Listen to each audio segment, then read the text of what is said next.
Welcome to Chronic Combat Conversations. This is a live look at our best bets and some predictions for every UFC event. And here we are live for the second time. We got TB Scouting MMA and Guru Scouting MMA back once again for UFC Vegas 38, also known as UFC on ESPN Plus 51 or UFC Fight Night 193, Santos versus Walker. I can't wait for this one. This is about to be, for as long as it lasts anyway, it's going to be an exciting fight. Yeah, I mean, come on, you just take a sneak peek. You got 21-9 versus 18-5. Walker is huge, and he's such a special athlete. People were talking about like him and John Jones like being comparable at one point when he was first coming up. Like, so just to give you an idea, in Santos, he's been in there fighting for the title with John Bone Jones. So this is definitely going to be a great fight to flesh out the light heavyweight division. I'm so excited to break down what some of our best bets are.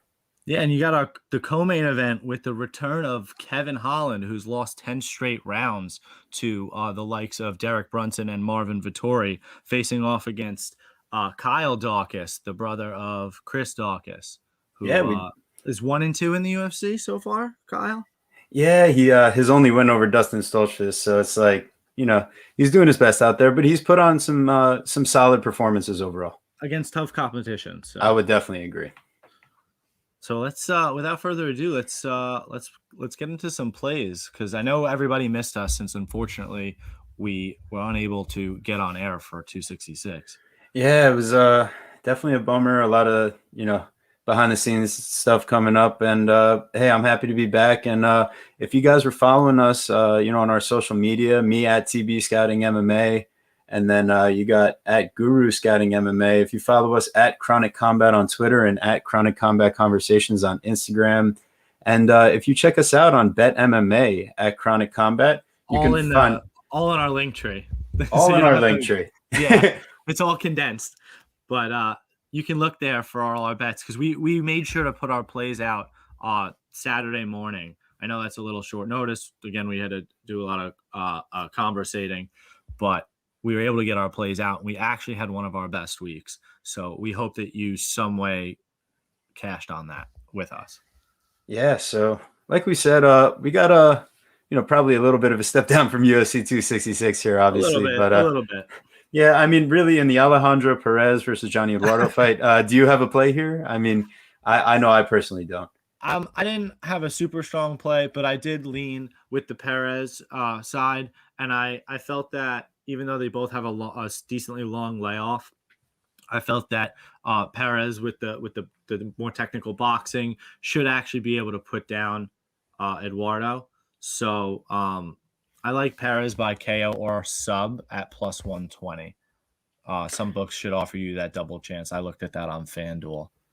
Yeah, I mean, if I was going to play something, I guess that would be it. But I think I'm going to save my scratch on this one. You should. You got scratched later in the card, but it's just one of my theories that they sometimes put these fights out there to get a finish early. Small cage, back, limited crowd. I think they go out there and just start swinging, and somebody goes down. And more likely than not, I think it's Eduardo, the 43-year-old, that goes down.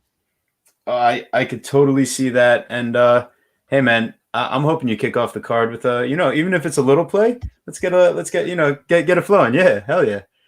So I mean, as far as the next fight goes, I feel like Ricky Bobby with an interview. I don't know what to do with my hands right now going live. Yeah, so I mean, pretty straightforward. So I mean, we head to our next fight here. We got Shauna Young versus Stephanie Egger, and I mean, I don't have any like super strong feelings, but I will say, like, watching the Macy Chasson tape versus Shauna Young, like, she could throw up some head kicks. So I wouldn't put anything off the table there. No, you really can't. For me, I didn't really have too strong of a play on this fight, but I did feel it was kind of dog or pass. I really didn't like how Egger looked at weigh-ins, for whatever that's worth. She looked shaky. She looked inconfident. She looked really unhappy to be there. She looked miserable, honestly. So, I don't know if that's maybe her personality, or like if that's her face. Like, I mean, people, I didn't like how she looked. So I don't necessarily have a that I want to play a unit on this or anything, but if I had to, that is where I think I'm leaning at the moment. All right. Yeah. You know what? That's not a bad idea. And to my point, if you're looking at a winning method here, Shauna Young by knockout is plus 800. She landed like 5 head kicks on the gigantic Macy Chasson. I think she could do that against Egger. It's just a question of, does Egger, get to the grappling, and submission is plus 600 for her. So if you're going to play either side, those would be the 2 props I'm looking at. She didn't miss weight, did Egger? No, I just think, she just didn't look like fantastic, I guess you'd say. But I know a few people on this card did miss weight, so I want to make yes. sure we highlight that, because we are doing a rare show that we are after weigh-ins. Yes. So I want to make sure that we highlight what we saw on weigh-ins, because otherwise we would be doing everybody a disservice. I completely agree. So yeah, I totally agree. And you know what? I think if we're going to do anything on that one, we'll keep it light. But I think we have a little something solid coming up here on the next card. We got Douglas Silva de Andrade versus Gaetano Pirrello, and I see Andrade sitting there. His money line, it's certainly parlayable. I mean, minus 265. He's dropping back down to 135 after 2 fights at 145. His last against Lerone Murphy, and he put up a solid enough performance. I thought so. There was a point where you pointed out while we were watching tape together, but it's something I noticed as well, that he was able to get Lerone Murphy's back there for a minute, right? Mm-hmm. And then like maybe round 2. I mean, he wasn't able to really capitalize on it, unfortunately for him, because Lerone Murphy's such a beast. But he showed himself well, which honestly made me somewhat wonder why he wanted to drop back down. I guess other than maybe he just felt that Lerone Murphy was so strong and that he wanted to go back down. And I guess at 36 years old, he feels that he can still do that. He looked great on the scale, by the way. Listen, he looked like a skeleton. Yeah, I mean, that's what happens when you're that ripped. I mean, he looked energetic enough, even for how sucked out he was. Like, he didn't seem like he really lost much to me. Talk about somebody that did look like absolutely not very good would be his opponent Pirrello. I thought he looked absolutely exhausted. I don't think LT Gray is gonna have much in the way of muscle hamster here. And I don't even think that. Sometimes I think he got his debut against Ricky Simone. I don't even think that was like sometimes they give these guys a compliment. I don't think it was a compliment. I think he just did a favor. Like, the guys he beat to get into the UFC were 6-4 and 7-5. Before that, he had a loss, and then before that, he beat a guy that was 12-12. And a guy that's 5-1. Like, this guy has beaten Kansas City, and I don't think that he's actually very good at all. From whatever little they actually was, the European beatdown fights were on YouTube, so whatever I was able to watch of that, I was not impressed. No, and Andrade does have a little bit of grappling, like we were talking about. It's not quite a full takedown, but he does at least shoot for some, over a pretty extended sample size. And the guys that he's fought, I mean, Peter Yan, Marlon Vera, Rob Font, I was about to say Henan Barao, Lerone Murphy. I mean, this is a huge step down. In the division, he has a win over Chito Vera. I mean, come on. And he fought Yan, that helped Yan get his ascension, obviously. I mean, Murphy only outlanded him by 9 strikes, as you can see. I mean, that's really not bad. And you see that De Silva is going to have a 3-inch reach advantage as well. I definitely like him here as a parlay piece to another one later. I really do, because as much as, of course, anybody is subject to shit in the pie, I don't. The more you look into it, it's really hard to think that it's going to be Douglas Andrade. Yeah, I hate to be too narrative based, but I mean, Andrade by finish plus 150. I mean, is that narrative based? Because the guy has... It's tape based, right? I mean, is it? He's got his last finish win was in 2016 at UFC Fight Night 98 against Henry Barones. But we also talked about the competition that he's faced since No, of then, course, why he but might not it's have been able to get a right, finish. but it's still 5 years since he's Mm, finished somebody at the professional level. So that's a very fair point. could they be giving him one here? Mm, Maybe, but mm, I I mean, listen, it's anything could be worth a stab, right? But it could be. Pirrello, he's been finished before by submission. It seems like a bunch. So he's been submitted 4 times and knocked out once. So Yeah. Overall, I am definitely gonna just stick to either parlaying him. Yeah, I'm not gonna do the prop there. You're right. I'm gonna stay off that. Let's stick to the parlay piece. That sounds yeah, best to me. I agree with that. Yeah. So I mean, let's get on to the next fight here. We got Devonte Smith versus Jamie Mullarkey. And if you guys are familiar with our new format on the show here, let me just get ready because I think we got something coming. Yeah, bring it Because up. whew, it's the dog of the day. It's the dog of the day. So You tell him, Skater. looking into, originally just going down on just scouting the paper, looking at who Jamie Mullarkey has faced in the past, I was like, you know what? Is he getting some extra shine off of beating Worthy with a knockout? And, that same guy actually beat Devonte Smith with a knockout. And it's like, okay, I can see why this line is nice and close. And I'm like, damn, like Devonte Smith, he's such a good prospect, all that. And then I start watching the tape, and Jamie Mullarkey, I mean, he drops Brad Riddell with a counter hook. He's able to knock out Worthy with a counter hook. We got the Dr. Phil in the house over there. Look at that. Dr. Phil in the house. Indecent and everything.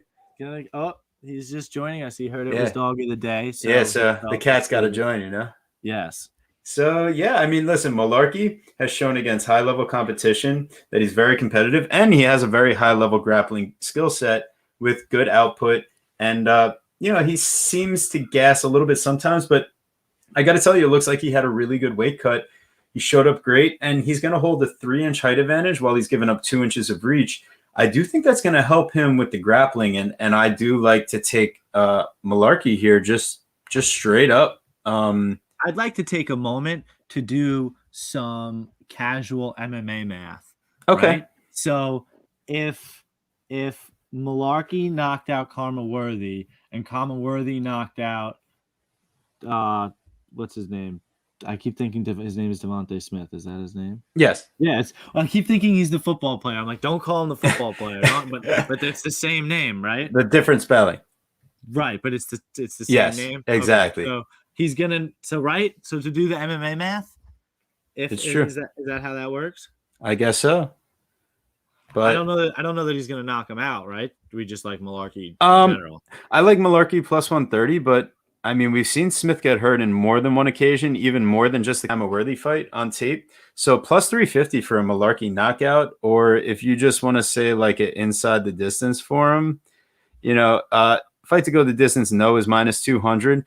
But everyone's saying like, if you're going to take Mullarkey, that would be by decision. I mean, I could see him really grinding Smith out if it gets to the mat. And if not, I could see him landing some stuff on counters. I honestly do think that the longer this fight goes, the more it favors Jamie Mullarkey. And I tend to feel that if it's an early finish, it's going to be Devonte Smith with the touchdown. I mean, knockout. Yeah, but I mean, I could see a late finish. I mean, a plus 275 for any knockout, submission, or DQ for Mullarkey. But I'm just going to play plus 130, dog of the day, baby. Is there more to say? No, definitely not. Hell no. So simple as that. I mean, fade the hype, fade the narrative, Jamie Mullarkey. Fade everything. Fade everything. Talking about fading the narrative, we got Betch Correia in her send-off fight. This is very reminiscent of me to Marion Renault versus, the one and only Miesha Tate. So now Cara Rosa, someone that they're really trying to build up as a prospect. She's got a 3-inch reach advantage, and she's also got a 3.5 strikes landed per minute advantage. 8% more accurate. I mean, her defense isn't great, Cara Rosa, so that makes me pause a little bit because it's not like Correia hasn't been in there with some killers. But like Rosa, if she doesn't feel comfortable, she lands 2 takedowns per 15 at a 60% clip, and her takedown defense is 90%. I think she could win this fight anywhere it goes. And not only that, I don't think Correia, who comes in overweight, she misses the mark. So what does that say about her training camp? She knows she's retiring. So Yeah. Carol Rosa, man. And while I want to just say like Carol Rosa inside the distance, you get a solid price on it, a really solid price, because for a minus 590, this is someone that's gone the distance in every one of their UFC fights. So Carol Rosa by knockout plus 400. I'd be more likely to take Carol Rosa inside the distance at plus 275, or like I already did, fight ends inside the distance at plus 200.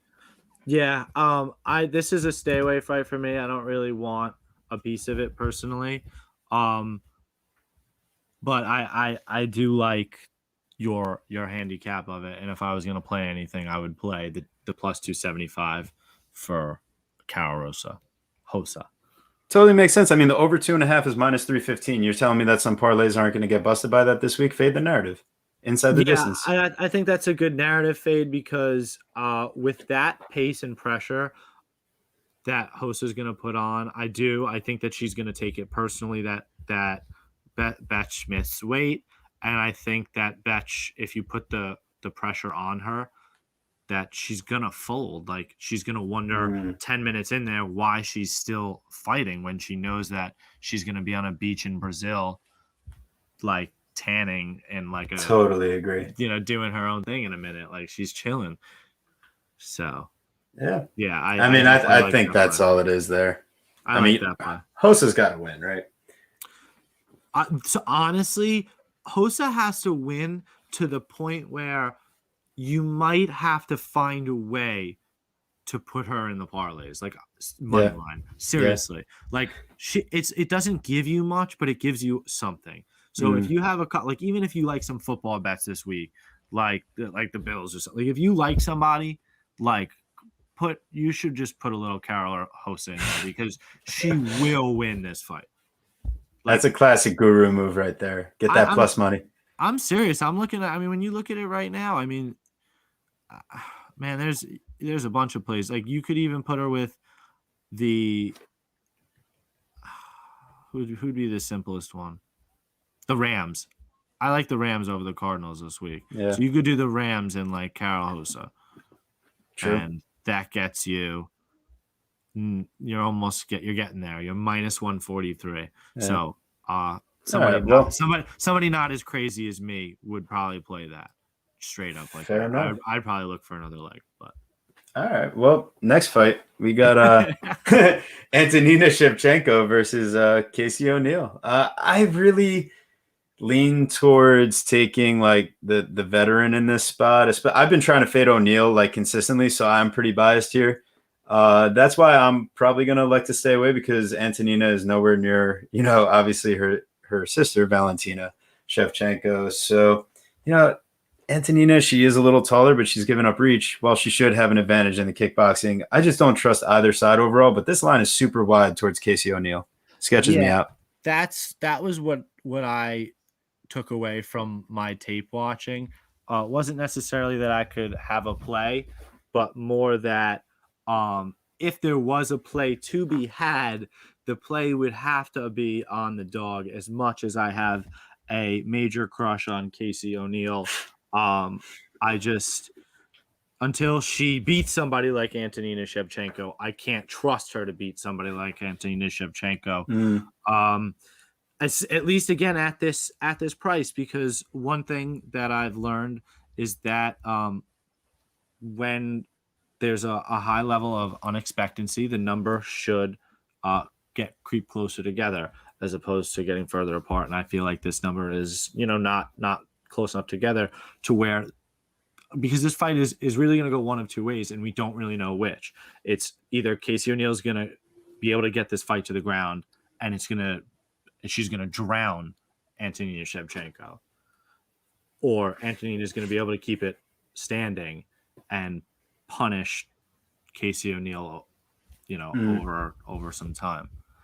So, yeah, I don't see either side too clearly at this point. And I really think that Shevchenko is like in one of those back against the wall spots and like against the prospect status. So this is another spot I would try to fade O'Neill, but I am very biased on this spot, so I will admit that.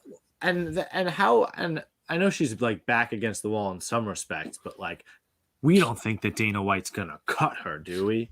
Because that's a champ sister like that. I think more like on the retirement side of things. She's a pilot. She likes flying planes and shit. You know what I mean? Like, is that how she's 36. She's older.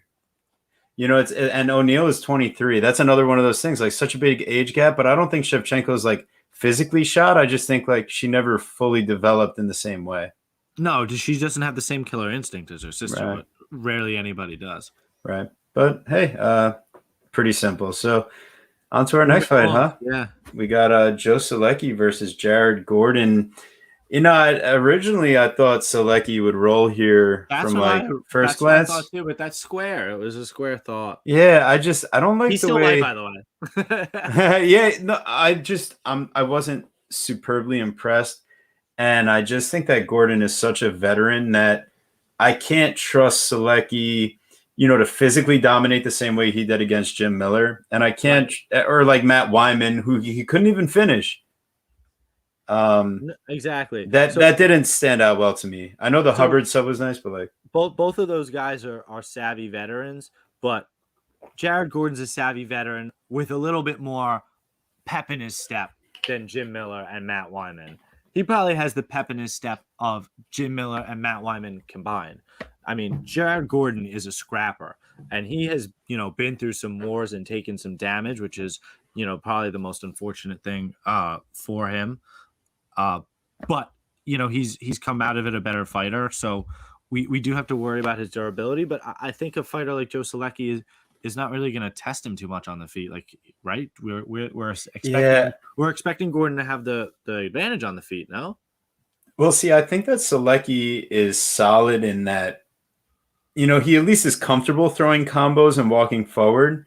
I just don't like how he keeps his chin up, and I don't think he throws like real instinctual combos. It's more just like what he's been repping on the pads, and like he just walks forward into stuff. And I could see Gordon winning by finish. I could see Gordon winning by decision. I could see Solecki winning by finish. I could see Solecki winning by decision. Like there's so many. I could see this fight playing out so many ways, but I ultimately just come back to Gordon's.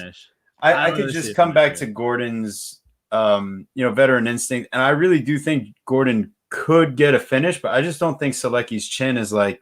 No. It is that shot where it's going to be an issue because his grappling is so good to save himself in stalls. So you're probably right about that. So Joe Solecki only has 1 KO in his entire professional career. He has 7 wins by submission, whereas Jared Gordon has never been submitted his entire pro career. I was certainly thinking more than anything that if this fight hits the ground, I don't know who's going to have the advantage. I assume it's going to be Joe Solecki, but I know for a fact Jared Gordon will not feel like a fish out of water down there. Like he will be comfortable enough to play the jiu-jitsu game, the wrestling game with him. So I don't see a finish coming. Really, again, if Joe Solecki gets a finish and it's by KO, I really like Jared Gordon as a person. He should probably hang him up because that would be your brain is turning off. Like that's not this guy does not have this guy because and it's not going to be by submission. I'm telling you that now. I really don't think so. I don't think so either. You're right. I think they're both so experienced in their defensive grappling. So I'm going back to my original chalky play. I like this, and it's not even that chalky. Like, will the fight go the distance? Yes, -180. Like, that's not even that terrible. Like, I do think this fight goes the distance. Jared Gordon's last 2 fights have gone the distance. 2 of the last 3 for Joe Solecki have gone the distance. 3 of the last 5 for Joe Solecki have gone the distance. 3 of the last 4 for Jared Gordon have gone the distance. Give me the distance. Give it to me. Yeah, that's fair. And it's not even. I mean, it's not even like. I mean, it is kind of the narrative, but it's like not the hardcore narrative. The line's not -350. It's not -3. It's not -280. It's -180. I think they're giving some credit to what I'm to Gordon's chin, but like you want to give Gordon some credit, whether it's the weight cut, whether it's the you know getting older, maybe changing his life around a little bit. whatever it might be. But I mean, getting knocked out by Charles Oliveira is you can't really knock that. Yeah. Well, one of them's a doctor stoppage in CFFC, if that helps. So yeah, I see your point. I'm just gonna stay away from this fight myself because I just don't have a strong feeling on it. yeah, I'm gonna parlay that with what was one of our parlay police. I'm gonna parlay that with Andrade, Muscle Hamster. Yeah. Okay. Let's do that. What does that come out to? That comes out to, I love it. That's a perfect parlay for me. That's plus 115. You're gonna lock that in for 2 units. I like that. All right. So Solecki and Gordon to go the distance, and then Douglas Silva, Andrade money line. Yeah, that's a 2 unit play for me personally. Okay. All right. That's pretty solid. So on to our next fight here. We got Alexander Hernandez versus Mike Breeden coming in on short notice and missing weight, huh? Yeah. It doesn't bode well. And I don't, but I looked through his career from anything that I saw, he's never missed weight before. So you have to figure that this is due to I mean, what is it? Less than a week notice? Is it less than a week notice? Who was he supposed to fight? He was supposed to fight Leonardo Santos. Yeah. That's a weird fight. Listen, Hernandez should roll here. They're giving him the chance to roll. One of the plays that I've found to try to handicap this fight because the line has just gotten completely out of hand at minus 590, which even still, I don't want to disrespect Mike Breeden, but I think this is similar to the Carol Hosa situation where just like he's gonna win. I don't. So what's your play? My play that I found, hopefully you have a book that offers this. Of course, anything can happen. But right. What's your play? Listen, all right. The play is Alex Hernandez round 1 or 2 plus 125. So boom. He's got to get a finish within those 2 rounds. And I think that's fair. I think he does. You're not relying on just the first round, and it should happen. He finished Beneil Dariush. I know that could be called an anomaly and all that, but it is on his resume, and Hernandez has a certain pedigree. So I'll just leave it at that. I think it's time for the next fight. I mean, plus 125. That's a great play for a minus 590 type of line. So now we got a middleweight fight for Misha Cirkunov dropping down from light heavyweight 20 pounds, dropping down to fight Krzysztof Jotko. And you'd have to wonder that is his chin issues going to be able to disappear with the weight cut? Obviously, some may say that the weight cut could cause more chin issues, or he could be dealing with a lot less power with the 205ers, and that could help. Yeah, I tend to say that, Misha should have more success with his grappling at the lower weight class because he is still going to carry over some of that strength. When he took off that mask, though, he did look pretty emaciated in the face. And, I am worried about, if Jotko lands, it doesn't take much to hurt Cirkunov, and Jotko's I can't trust his chin. Jotko's another guy. Jotko has not had a finish in 1, 2, 3, 4, 5, 6, 7, 8. He hasn't had a finish in 9 fights since 2016. He knocked out Tandon McCrory.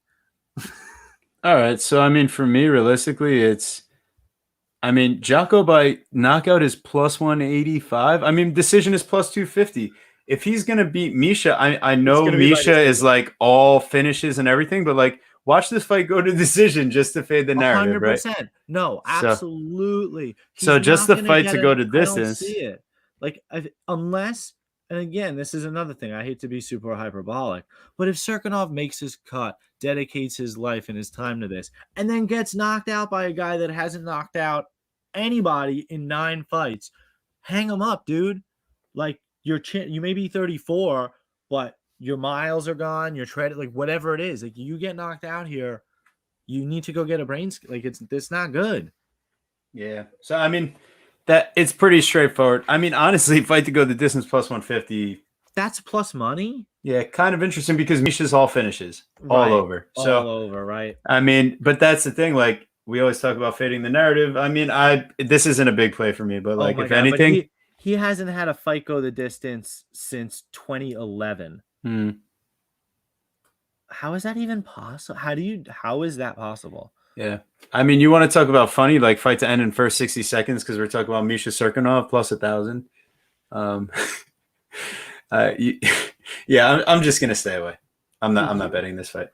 Wait, what was the play?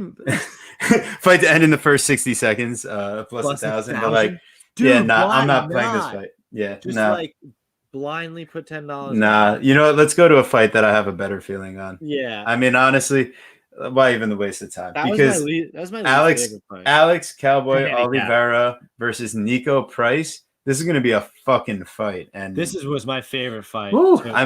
Possibly maybe the night. But. Man, they match up. They match up well. The face-off was pretty fun. I just think like Nico, like Cowboy, if he can dictate the pace and like he can initiate his grappling and he can be the more physical fighter, I feel like he's happy when he can do that. However, we've seen recently, and I'm not saying Nico Price has been great recently, not at all, but he's faced definitely higher level competition in that time span. Much higher. And then and Oliveira, I just seen him quit on too many occasions. Nico's going to come forward. I trust Nico money line. I really like Nico here as well. Nico's probably my best bet of the week. Knock on wood here. I think that Nico's a savage. I think that the UFC really loves Nico and what he's doing for them. He always puts on a show. He'll fight anybody they ask him to. He doesn't pull out. Up to minus 190, by the way. The line just keeps sliding. Yeah, and what you said is perfect. That what we saw from Alex Oliveira against Randy Brown and against Rakhmonov, the days of him beating Carlos Condit and Tim Means are long behind us. Can I be honest with you though? Now I just popped into my head. Nico Price didn't knock out Cowboy. I know that he's like his idol, right? But that was it was a draw. Yeah, but dude, why did knock Cowboy out? What are you doing? So wow, hold on, wait. Okay, so Nico by knockout is now moved to, or any knockout submission or whatever is plus 110 now. Plus 120 on FanDuel. Yeah, it keeps on moving. And damn, that's a fucking narrative. But you know what? Sometimes the narrative just pulls through. I'm not really sure. What do you mean? What was really the before that you were saying that it's moving? You saw it at plus 160 earlier or something? Yeah, well, Nico was minus 140 earlier in the week when I was looking. Was he really? Yeah, so it just keeps on sliding. So I'm curious what ends up happening as we get to the fights tomorrow. Sometimes the public is just right. Yeah. That's kind of just what I feel here. And I really do like Nico, and I'll just leave it at that. I like him as a parlay piece with Andrade, I don't have a 5-unit play this week, but that's my best money line parlay, I think. Nico is definitely going to be a part of my strongest play. I also have a separate. I would like to. I'm gonna have a separate bet on Nico by finish as well. I think he can get the job done. Maybe just a little fly or sprinkle there, but right. I think Nico's gonna win. Well, I got Nico and Andrade money lines plus 110. Oh, you played them both earlier in the week. No, I'm saying right now. Parlay Nico Price and Douglas Silva de Andrade plus 110.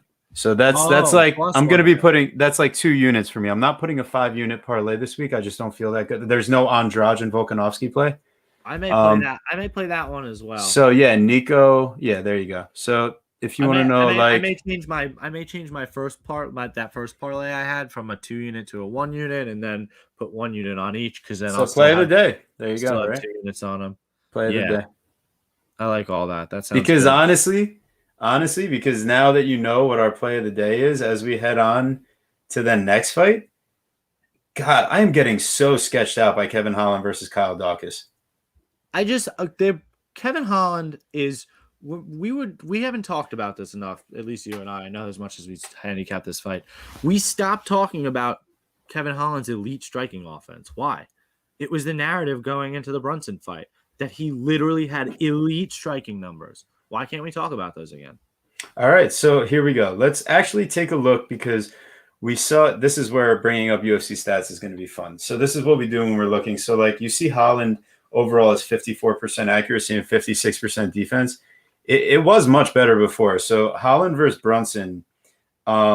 When you just look at the distance striking, because obviously the ground, that's where Brunson is just able to ride him out and land a ton of, just strikes without, any real defense. But from distance, Brunson's 14 of 43. That's like barely 30%. Right. And then Kevin Holland's 29 of 64. So he's outlanding his opponent from distance, a wrestler, where he's, they did spend, 18 minutes in control of that fight. So it's not like it ended up too much from distance. But then you go and look at the Vettori fight, and he gives up 11 takedowns. But when you look at them from distance, Vettori's 15 of 43, and Holland is 31 of 85. So just his efficiency did go down. I think he was a little bit more defensive after the Brunson drubbing. But it's elite. He's just swinging for the fences though too, trying to defend, trying to keep the takedown onslaught from coming. Stay away. I'm gonna keep hitting you, but I just Kyle Daukaus. They're not trying to hype up Kyle Daukaus here. Would probably be my simplest. And they're not going to use Kevin Holland's name to build up Kyle Daukaus. I don't think it really does. No, I mean Kevin Holland needs to win, right? This is a spot for Kevin Holland to roll. He should roll. There was a point in time where Kevin Holland was murking fools. Like Charlie Ontiveros, Joaquin Buckley, Fluffy Hernandez. But listen, all those names. So he goes up and he faces Brunson Vettori. That's too much. Daukaus is like right in the middle. John Phillips too. He also finished. Who's a beast. Yeah. Listen, I don't know, man. He took on the main event there tonight on short notice and showed his heart. That's kind of how he got the respect of Dana White. And since then, he's kind of been on Dana White's balls. And and listen, if you get the chance to be close to Dana White, I mean, I'd probably be the type of guy to kiss his ass too. I think Dana's pretty cool, even if he can be a scumbag. But I think he's pretty cool. Listen, he knocked out my idol, one of my favorite fighters, Jacare Souza. It doesn't count for nothing. Nobody's disposed of Jacare like that. Yeah. Well. I mean, listen, I do think Holland should roll. I just don't feel comfortable. Minus 165. It just feels so sketchy to me in this spot. And like, I want to see him win. I want to see him do well, but like, I don't feel comfortable playing him for a knockout when you listen to some of the names that he knocked out. I mean, not as impressive. What's Daukaus by submission? Daukaus by sub plus 700. Yeah, you might have to take a stab on that. I mean, how many Darce chokes does this dude have on his record? 1, 2, 3, 4, 5. 5 Darce chokes and 3 rear naked chokes. Yeah. So look for. So is that a greasy submission prop of the week? I mean, I'm not gonna play it, but I'm gonna feel like an idiot if he gets it. Nico Price plus 1,200 before, also that could be interesting. As far as greasy submission, wait. Nico Price plus 1,200 greasy submission prop of the week. Wacky and waving inflatable arm flailing tube man. Wacky and waving. Never mind. Anyway, no, I did plus 1,200. I'm gonna. Please make sure I remember to play that. Holy shit, the fights are today. Wow. So let's get to the main event, dude, because the people have been here, they've been waiting, and I think they're ready for our pick. Because Thiago Santos for Johnny Walker, man, it's going to be worth the free price of admission on ESPN Plus or wherever this is showing. I mean, ESPN Plus. So you better be $5 a month. All right. I'm sorry. Oh no, they increased the price. You better be careful. Yeah, they I don't know. They're always jacking the price up or whatever it is. But I love the South Park one. He just like takes the thing down on his shirt. Ooh, I'm sorry. So, I mean, Thiago Santos minus 150, Johnny Walker plus 130. I mean, what ultimately are we doing here? I'm watching this fight with my eyes wide open because I don't think it's going to last very long, and I think somebody's going to get the finish. I think if you're feeling really crazy, you can just take will the fight go the distance? No, minus 480. Use it as a parlay piece, like we talked about. It's not happening, bro. They're gonna swing. Somebody's going to. It's like somebody has to go down at some point.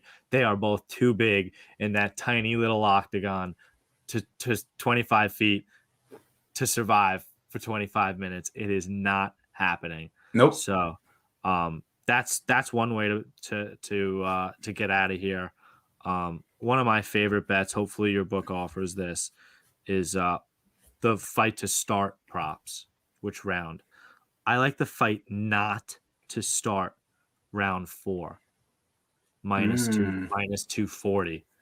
Kind of cut some of that value out. So sometime within the first 15 minutes, I'm guessing somebody goes to sleep.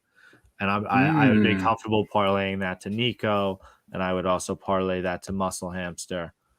Andrade. Yeah, okay. it's Andrade. All right. So listen, I feel you. Muscle Hamster? No, I mean, I'm not sure if that's an official nickname of his or not. I really don't know. So, Doug Martin used to be Muscle Hamster. Fair enough. Well, here's my other thing is like Thiago Santos and Johnny Walker gives me Anthony Smith versus Ryan Spanfields. I just think Santos has faced such better competition. He really hasn't had that big of a fall off physically. We saw him throw and receive a ton of leg kicks against Alexander Rakic and survive it and win the 3rd round handily. He did win that 3rd round pretty And well. honestly, the 1st round was a lot closer than like I remembered on rewatch. Like I think one judge, thought about giving it. He was just outpaid. And you know what? And I think he got more comfortable. But the Santos I'm seeing is not the same one from the Jimmy Manoa fights. He's fighting much more cautious and much more under control. And Johnny Walker is not proven to have a great chin. However, he has a big reach advantage. And I think after being knocked out and smother grappled and shit like that the past few fights, I do think Johnny Walker might be a little bit more hesitant to get engaged with a guy like Santos. So Thiago Santos and over 1.5 plus 215. That's a 1-unit play for me. That's on DraftKings, right? DraftKings. Yep. So it's Santos and over 1.5, huh? Plus 215. So that's really not a bad. So play. We got an interesting comment here. Gonna pull it up here. We got Bruce Bobtrotter. If you lose your bet, you have to get Santos's Thor hammer tattooed on your face from forehead down to chin. How about that? Probably not gonna do that, but probably appreciate not. you being here. Thank Good you, stuff, Barry. Right? Tattooed on my face. I don't have any tattoos. Yeah, no, I mean, neither do I. Maybe we get Thor's hammer if he wins the bet for us. Dude, wait, this line has drifted. Thiago Santos and just over half a round at minus 120. Yeah, that's solid. That's solid as hell too. I mean, if you want to take less of a risk. Oh, yeah, so that's basically it. Bruce Bobtrotter, he's telling us to grow some balls. It's fine. Oh my god. But yeah, come on, bro. We're not getting a tattoo. You can chill. But listen, yeah. Where are your tattoos, Barry? Yeah.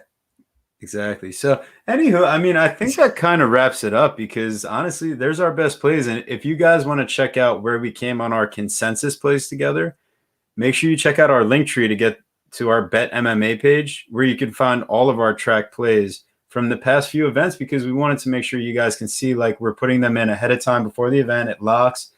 And hey, we're back in the positive after last week, baby.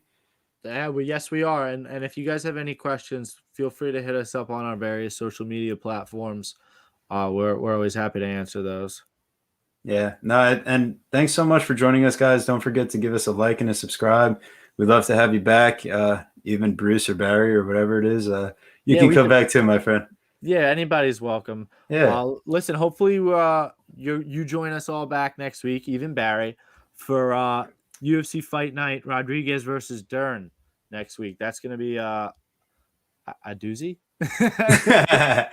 And yeah, we'll be trying to book ourselves a special guest, so stay tuned for that. At least it's better than the week after, which is going to be Holm versus Dumont, I guess. How are they giving Dumont a main event? I don't know. That's interesting, huh? Is that going to be 5 rounds? Oy. Oy. Oy. Yeah, so yeah, stay tuned for that, I guess. Thanks for joining us, guys. Take care.